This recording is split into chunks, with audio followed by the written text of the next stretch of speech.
Russ Pierson has been a Florence resident since he first assumed the role of dean at the Lane Community College Florence Center in 2015. He and his wife, Tammy, have 3 adult children and 3 remarkable grandboys, and Dr. Russ says, so far. Russ is an ordained minister in the Christian tradition, and he holds a Doctor of Leadership in Global Studies from George Fox University and an MBA from Western Governors University.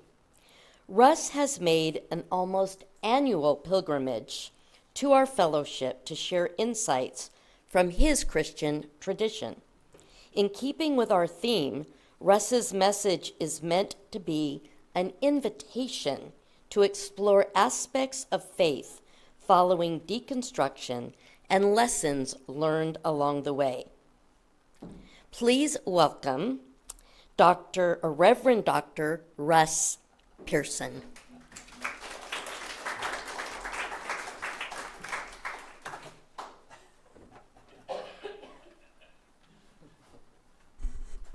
We were joking about our comparative heights before the service, but I am also married to a diminutive woman, so I am somewhat accustomed to that. And I need to get this back up just a moment.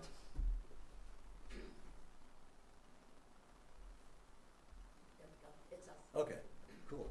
Now I'll go where I can hit that button every so often. Okay.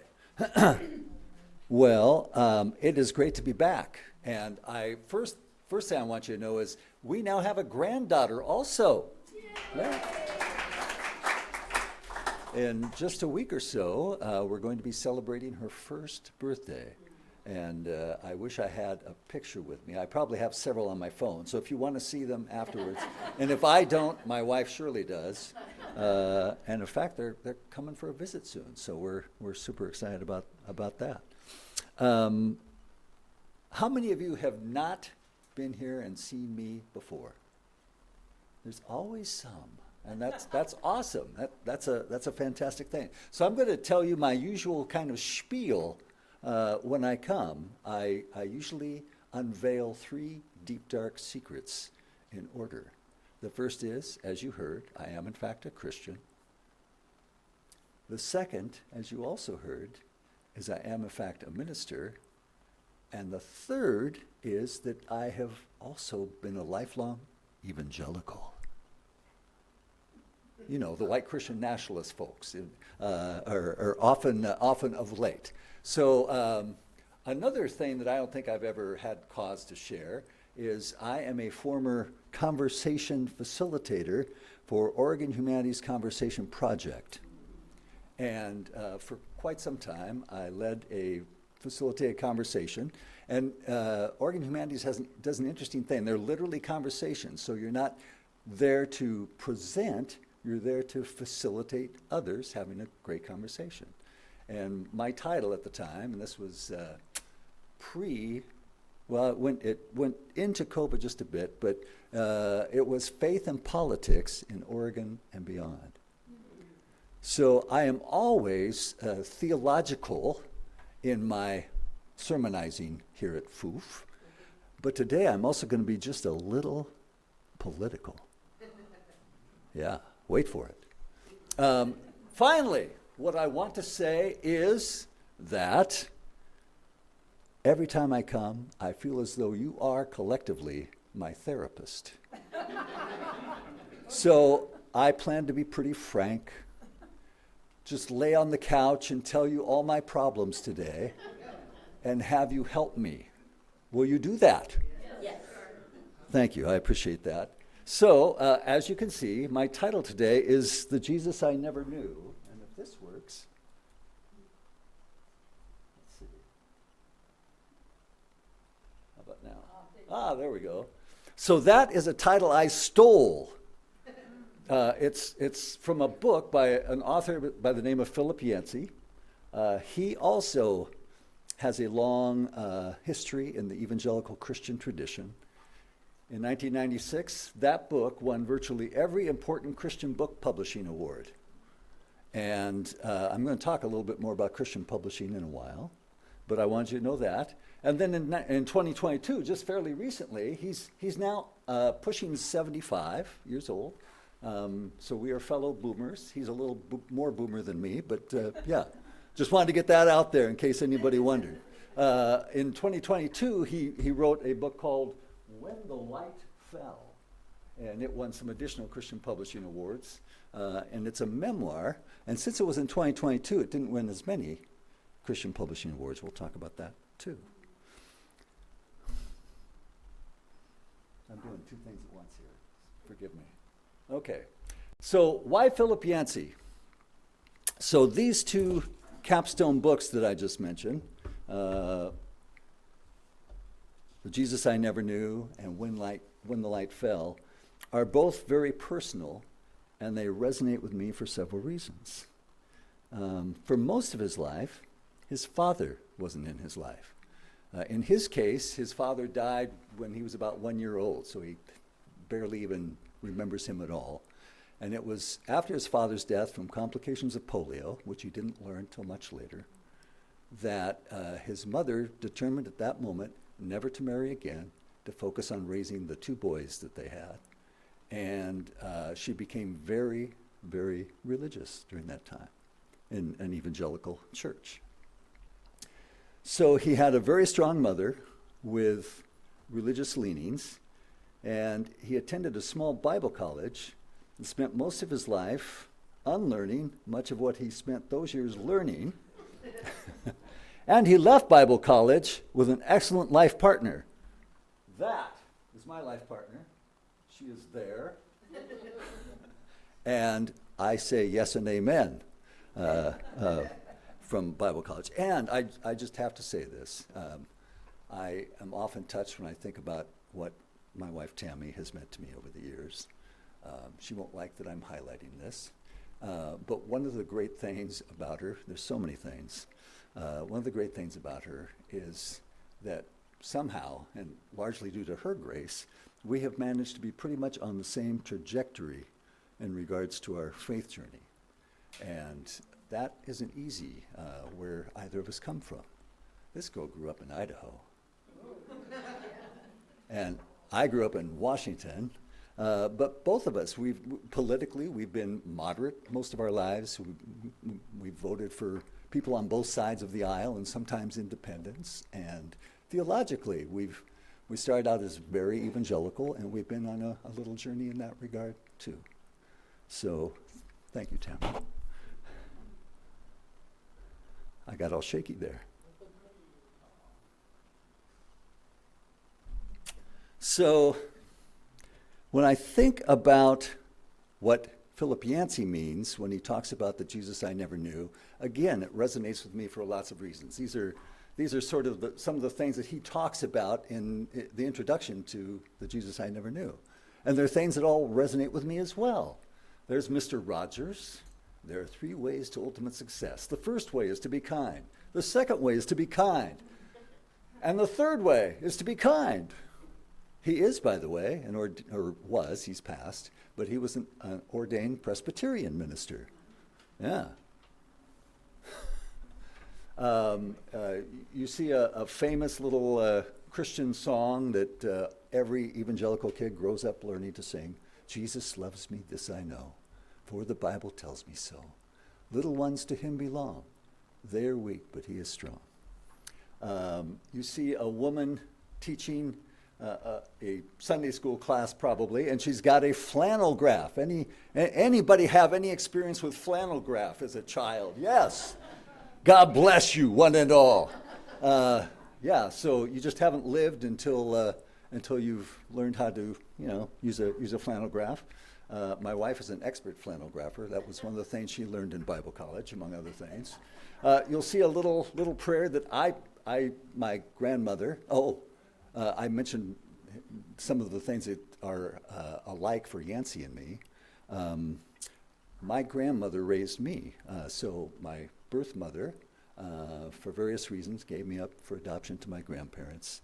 I also didn't know my birth father for many years. We were adults. In fact, I didn't. I didn't meet him until I was almost 40. So being without a father for most of that time, though my grandfather was pretty great, I have to say that.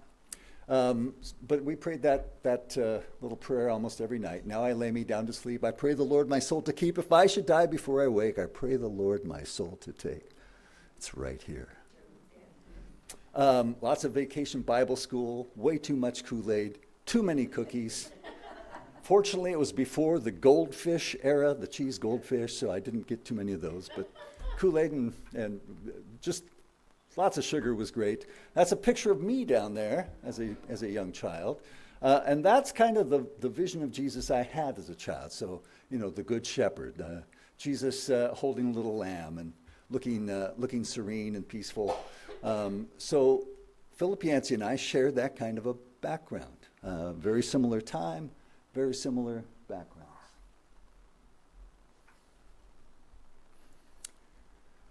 So who is the Jesus that Yancey never knew? Well, this is what he says in his book. He has continued to learn. So all of those things that I showed you before, that for a child, that was kind of a good foundation for him. And I have felt the same way about my childhood. It wasn't a terrible childhood at all. But he went to Bible college, and post-Bible college, as he continued his education, as he continued writing and getting out in the world, he started digging in much more into Jesus in his historical context, who he was historically, who he was culturally. How did the times influence him? How did he influence the times? And so one of the things that he learned much better, I'll put it that way, rather than that he never knew, but he learned that the Jesus whose emphasis always was on serving the underserved. Jesus whose emphasis is always on serving the underserved. The transformative power of grace. And I've got a little music score up there. And anybody know what these are? Grace notes. You all get a star. So remarkably enough, Philip Yancey has another book called Grace Notes.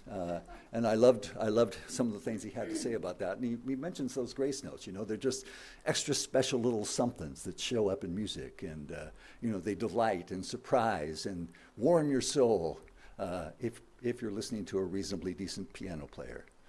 I also took piano as a child. I am not a reasonably decent piano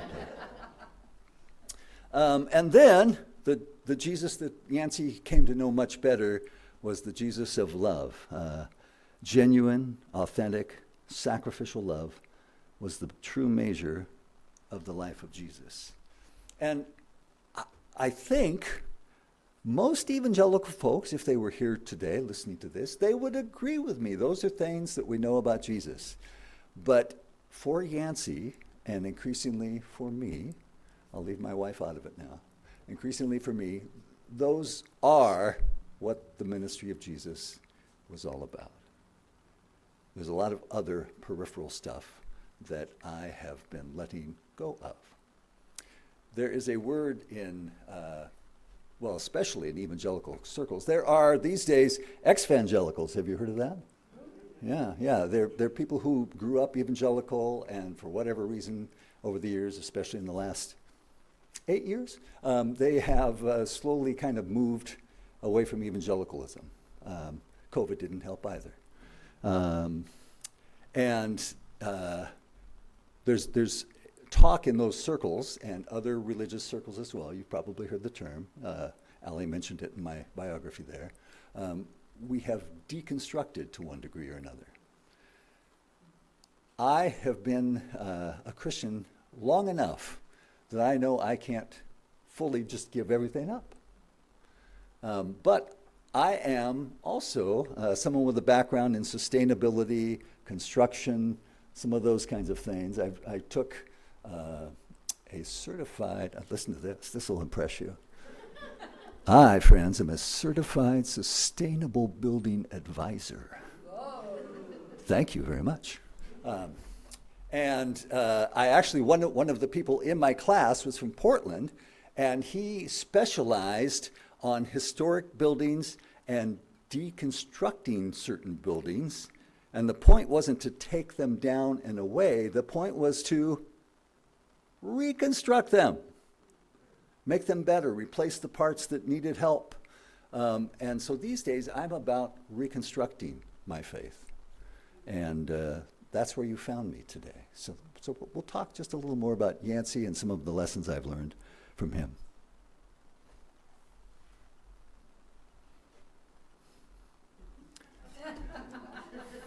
Who is the Jesus Russ never knew?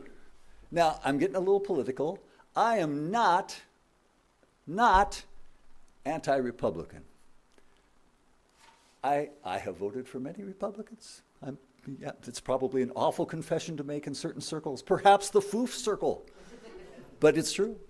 What's that? We don't judge. Good. That's another thing about more liberal people. I had a professor in seminary tell me this, who was a more liberal Christian professor, and she said, you know, I have something to tell all of you who lean more liberally in terms of your faith and politics. And she kind of sighed. She said, we're the ones who always have to reach out to the others. We're the ones that always have to try and make peace, because those others have a worldview that prevents them from reaching out. So thank you for not judging. But so all that to say, what I am rallying against, I suppose, is some of my tribe who have turned into white Christian nationalists. And there's a lot of them. The Jesus I never knew is the Jesus whose emphasis is always on protecting the majority. And I put majority in quotes because increasingly that particular group is becoming a minority, which might be why they're trying to protect the majority. The Jesus with graceless language. There are lots of sermons I've heard, pieces of things I've read, where I heard one Christian leader actually say, some of the things Jesus said in the Sermon on the Mount, he was just flat wrong. Wow. The Sermon on the Mount is kind of where I find my true North Star. Blessed are the poor in spirit. Blessed are the hungry, for they shall be filled. The Jesus Russ never knew was the Jesus who is the epitome of transactional love. And I probably don't have to say too much more about that, but I will. The Jesus Russ never knew is also the warmongering, gun-toting Jesus. Although there's a lot of things that you see these days that look a lot like that. People sort of refashioning Jesus in various and sundry ways.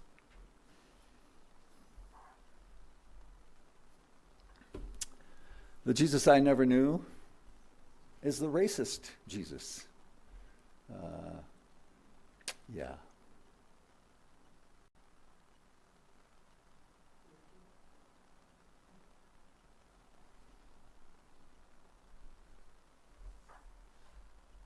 The Jesus I never knew is the sexist Jesus. That photo floored me. It's actually his daughter Ivanka. And she just knows to trail behind these guys. And you can see some of the other things that have been pretty sexist. And even in recent days, I'm sure you could think of things that have been said on the trail by some folks.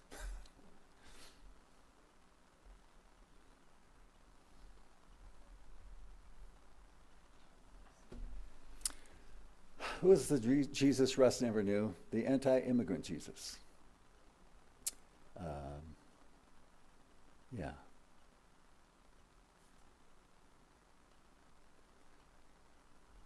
Prior to 2016, the vast majority of Christians in the U.S. were pro-immigration.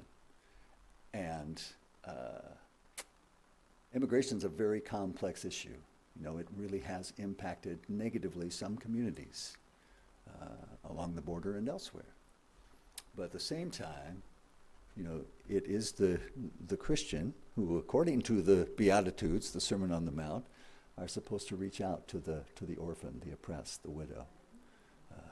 It's filled throughout the Bible, both the Hebrew Bible and the Christian Bible. And there's just been so many things that I find distressing to hear, and knowing, and again, the part that really gets me, Trump's going to be Trump, Vance is going to be Vance. But what gets me are my people eating that up.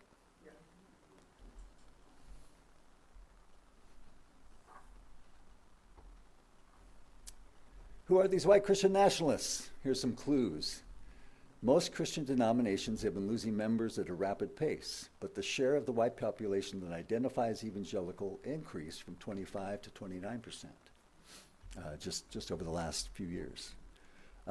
There is an interesting thing happening in evangelicalism. As you read insider data and information, evangelicalism, a lot of churches are closing. A lot of churches are closing. Many of them have gotten much smaller.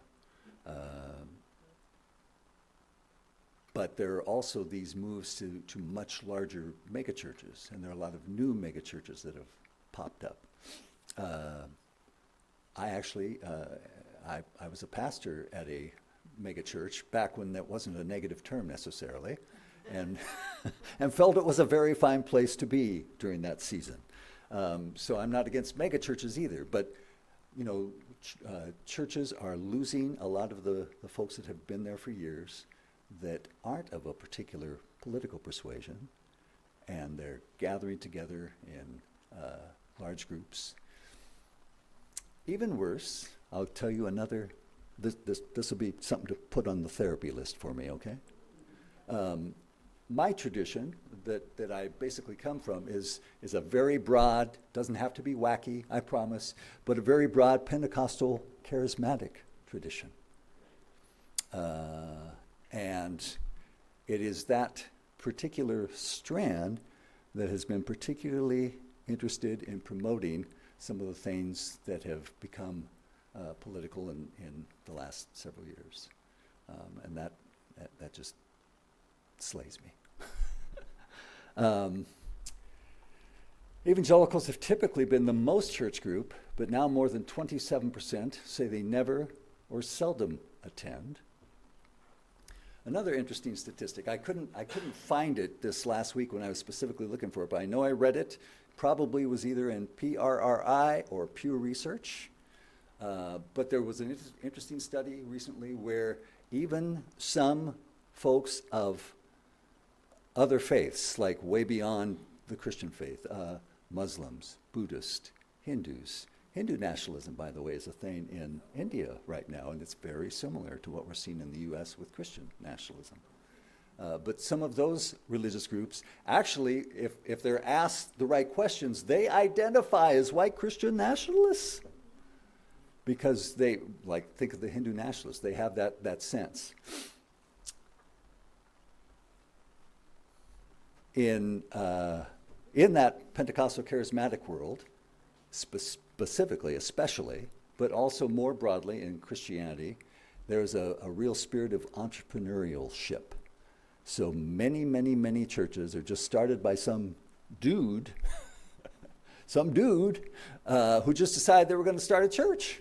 They, met with a couple friends, and they asked their friends, and I won't say too much. But anyway, that entrepreneurship also can lead to an authoritarian kind of spirit, where that leader becomes sort of the one that everyone looks to for everything. That is one of the reasons I think we're hearing all kinds of things about clergy sexual abuse, other kinds of clergy abuse, bad counseling, bad lots of things, because of that authoritarian notion that is associated with entrepreneurship in the religious milieu in America. By 1990, or in 1990, 40% of American evangelicals were Democrats. Today it is 15%. 15%. I remember watching on YouTube a few years back, long since it happened, I promise, George Bush the elder and Ronald Reagan in the 1980 primary, Republican primary, having a debate about immigration. And what floored me was listening to them and understanding that they were trying to out pro-immigrant the other person. They were trying to out-immigrant the other person.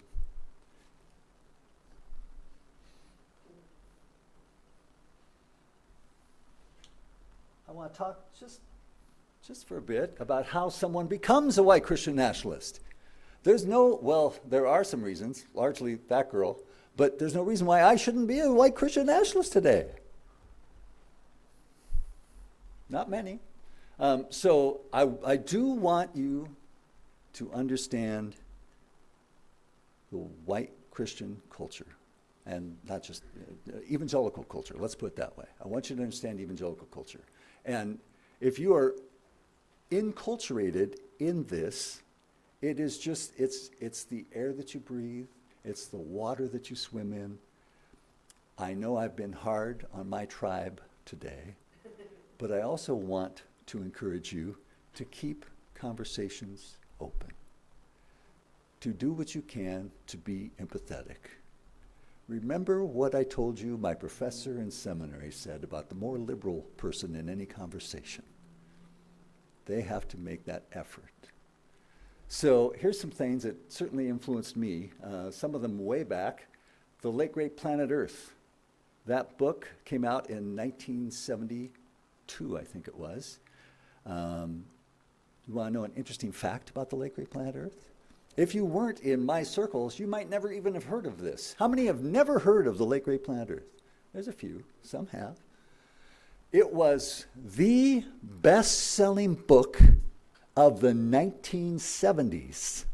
Not the best-selling Christian book, the best-selling book of the entire decade in America.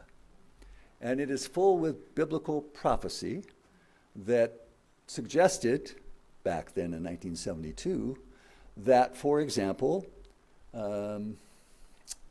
we would see Jesus return to earth, gather his followers in this thing called the rapture.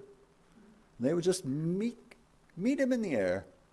And Hal Lindsey was pretty convinced that it would be within, and he proved texts from the Bible, so he gets all these things from the Bible. It would happen within 40 years, so by 1988, so he's taking the 40 years from the time that Israel became a nation in 1948. I don't know if you noticed, but that didn't happen. Still hasn't. A thief in the night. If you dare enter into my young world, you can get that QR code on your device and later watch an hour and 8-minute long movie called A Thief in the Night. My generation grew up on this stuff. It is aimed at my generation. It's aimed at boomers, and it is a Christian horror film. That's the only way to describe it, I think, in retrospect. It's very engaging, but I looked at a little bit of it this week, and there I remembered this too.